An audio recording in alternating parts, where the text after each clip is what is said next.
As a child care provider who is contracted by the Arizona Department of Economic Security, or DES, there are documents you must submit when enrolling a new family. This video will provide some tips on how to fill out the Provider-Parent Guardians Agreement for Child Care Charges form, or the Child Care Charges form for short. Essentially, this is an agreement of services between your facility and the parent or client. The form must be completed on or prior to the start date of services. You can access all necessary forms through the Document Center on the DES website.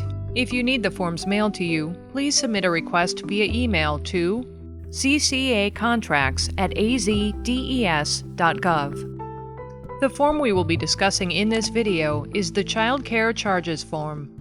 It is listed in the Document Center as form number CCA-0208A. To accurately fill out the Child Care Charges form, you'll need copies of either your Verbal Notice of Eligibility form or your Certificate of Authorization, as well as your most recent Child Care Provider Rate Agreement, the document which you submitted to DES that includes your current full and part day rates. Once you have those two forms available, add your name, your provider tax ID, the parent or guardian's name, and all authorized children in the top section of the form.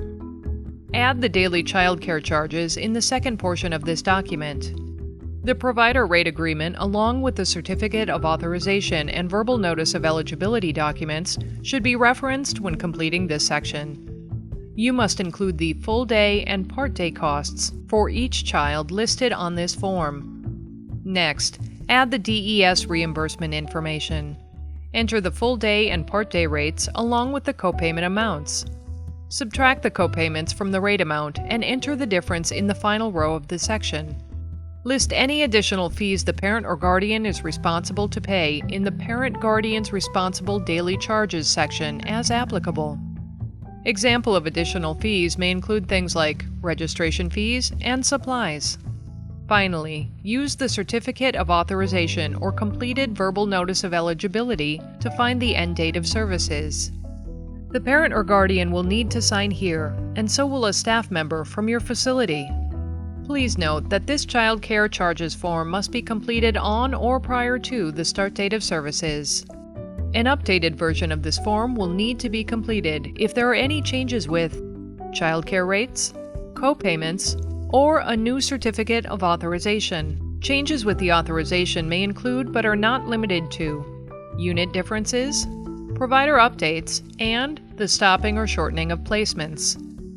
Once the form is complete, provide a copy of the signed agreement for child care charges to the parent or guardian and keep a copy for your records.